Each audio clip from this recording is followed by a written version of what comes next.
Ngayong araw guys, ito na nga pala ang pagpapatuloy ng aming paglalakbay sa buong Pilipinas gamit ang aming camper van na si Lokbu. Kaya mula Mindoro nga pala ay tatawid na nga pala tayo papuntang Katiklan at papuntang Boracay. Grabe, sobrang solid nga na na-experience namin ngayon dito sa barko dahil pina-experience nga pala sa amin guys na mag-tour dito sa captain seat. Kaya ano pang iniintay nyo guys? Halina, samahan nyo na naman kami ngayon dito sa mga gagawin namin ditong adventure. Let's go!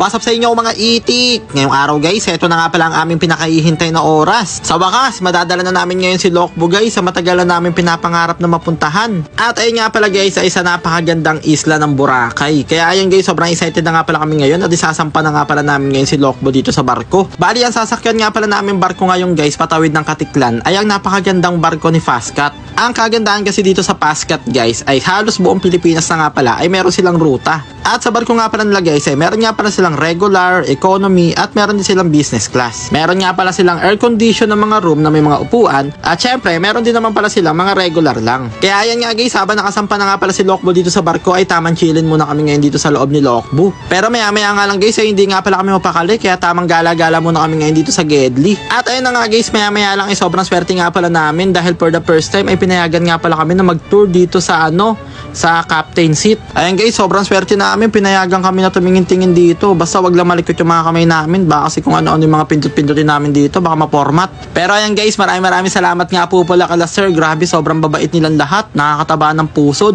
Grabe, sobrang solid yung experience namin ngayon dito sa Fastcat guys. Kaya ayan si Baron, maya lang nagpapasikat siya dito sa Fastcat. Ayan, meron siyang sinisipat sa hindi kalayuan. Hala, sino yan?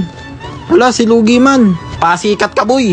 At ayun na nga guys, maya lang ay nag-tour na nga rin pala kami dito sa mga makina. Grabe, ganito pala itsura ng mga makina ng barko guys.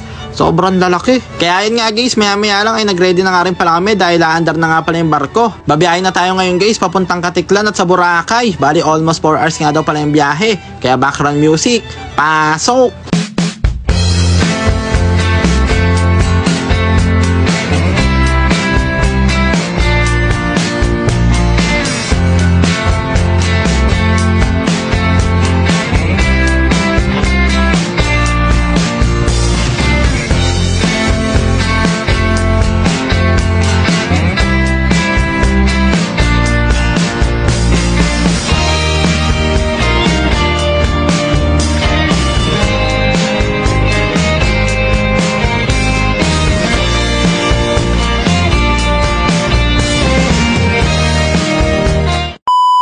At ayun na nga guys, makalipas ang ilang oras na biyahe ay sa wakas nakarating na nga pala tayo ngayon dito sa Katiklan.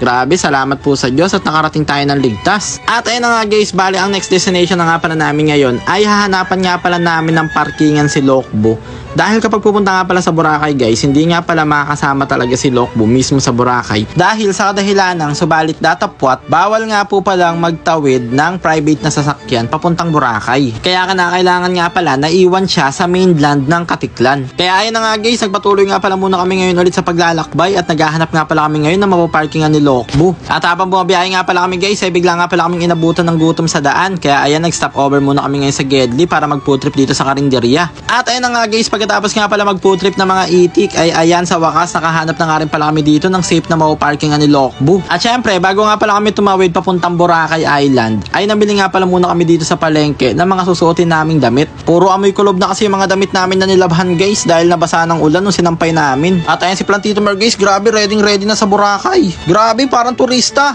Baka pechay man yan. At ayun na nga guys, after that ay tatawid na nga pala kami ngayon papuntang Boracay Island. Grabe, sobrang excited na kami guys. Kaya abangan nyo next vlog yung mga gagawin naming adventure sa Boracay. Pero syempre, dahil nasayang na naman nga pala namin 4 minutes ang buhay nyo, kaya hanggang dito na lang muna. I'm love you all. Mwah.